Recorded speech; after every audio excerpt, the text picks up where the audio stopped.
কথাটা হচ্ছে বলছে কোর্টের রায় ঘরে ঘরে যাই করি একটা নোটিশ নিয়ে যায় নেতৃত্বরাকে সই করাছে রিসিভ করাছে তো কোর্টের রায় বলছে ওটা যে রেল টেকা করা যাবে নাই। তো আমি পুলিশকে বলছি এখানে অনেক পুলিশ আছে আমি পুলিশকে বলছি তো কোন পুলিশ কোন রায়টা লিখা ছিল যে ওই মহিলাগুলোকে মারার কথা প্রত্যেকটা গায়ে গায়ে ঢুকে ঢুকে সন্ত্রাস করা ওটা কোন রায় বলেছিল কোন রায়ে বলা আছে ওটা মেসোয়া গায়ে ঢুকা হয়েছিল কিসের জন্য লাইটার অন্ধকারে ঢুকেছিল বিলপত থানার পুলিশ এরকম গায়ে ঢুকেছিল যে গায়েগুলো ঢুকেছিল কিসের জন্য ঢুকেছিল পুরুলিয়া করছিল যে গায়েগুলো যা ঢুকে দিল সন্ত্রাস করেছে ওটা কিসের জন্য ঢুকেছে কি রয়েছিল দেখা রায়টা এরকম চমকানি ওই যে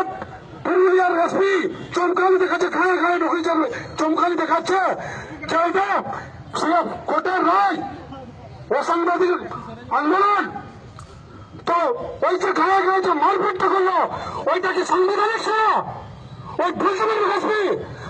আমাদের নেতা অজিত মাহাতোকে আগে দিনটা ঢুকানো হলো জেলে কিসের জন্য ও কি অপরাধ করেছিল পুলিশ বলতে পারবে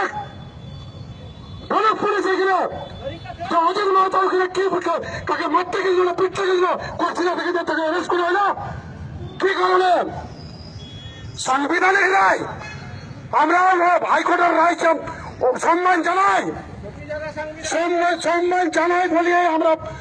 অনেকটা নীরব আছি নিষ্ঠুপ আছি আপনাদের তো সব সন্ত্রাসের বড় চুপচাপ আছি নাহলে আমাদের নেতৃত্ব যদি অর্ডার করে না ওই এসপি ওই পুরুলিয়ায় থাকতে পারবে এই পুলিশগুলা থাকতে পারবে জঙ্গল মহলে আমাদের নেতারাও যদি ডাকবে না এই পুলিশগুলা ওই জঙ্গল মহল ছাড়া হবে এই কথাটা মাথায় ঢুকে রাখবেন কানে খুঁজুন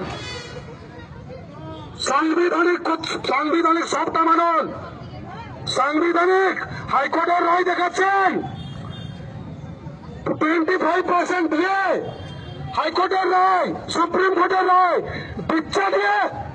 দিচ্ছে কি দিয়ে হাইকোর্টের রায় আরো অনেক কিছু আছে ওই হাইকোর্টের রায় ধোয়া দেখাচ্ছেন শুনুন আর এই চমকালি ধমকাল না কর্মীরাকে দেখাবেন নাই আজ সকালে তার টেলারটা দেখা যাচ্ছে করছিল গায়ের ছানা গিলায় আপনারাকে খেদমায় কি খেলেছে বুঝলেন শুনুন আমরা সাংবিধানিক আন্দোলনটাই করছি কোন অসাংবিধানিক আন্দোলন করি নাই এবং আমাদের ন্যায্য দাবিটা ন্যায্য তথ্য আছে সেই জন্যই ওইটা আন্দোলন করতে বলুক দেখি মুখ্যমন্ত্রী চাই এই দাবিটাই অন্যায্য দাবি বলুক আমরা আন্দোলনটাই করবো নাই বলুক মুখ্যমন্ত্রী প্রধানমন্ত্রী বলুক যে পূর্বের অন্যায্য দাবি অন্যায্য আন্দোলন করছে সেটা বলতে পারবেন নাই কারণ আমাদের সবকিছু আছে সেই জন্যই আমরা একটি সূচিতে আমরা সূচিবদ্ধ হতে চাইছি আমরা আদিবাসী ভোটেই আর থাকবো সব দিনে সূচিতে নাই এইটাই মাথায় রাখবেন আর এই যে দমন পীড়ন করেছে আমাদের লোকগুলোকে আমাদের নেতৃত্বরাকে আমাদের যে কর্মী সমর্থকরাকে যেগুলোকে ঢুকানো হয়েছে জেলে ওগুলোকে অবিলম্বে কিন্তু ছাড়তে হবে নাহলে জঙ্গলমহল কিভাবে অচল হয়েছে আমরা দেখাই দেবো জঙ্গলমহল কিভাবে অচল হয় কত পুলিশ তখন কোন পুলিশ আটকাতে পারবে না কিভাবে আমরা জঙ্গলমহলটাকে অচল করবো অবিলম্বে যেমন আমাদের নেতৃত্বরাকে ছাড়িয়ে নেওয়া হয় এবং সমস্ত কর্মী সমর্থকরাকে ছাড়িয়ে ঘাট পাড়ানো হয় আমরা শান্তিপূর্ণভাবে এখনো আন্দোলন করছি আগামী দিনেও করব ভারতবর্ষ স্বাধীন রাষ্ট্র এই যে আপনারা দমন পীড়নটা করলেন না ব্রিটিশরা নীল চাষের সময় করত নীল চাষের সময় হ্যাঁ আপনারা কি ব্রিটিশের লোক কি আপনারা পুলিশ গিয়ে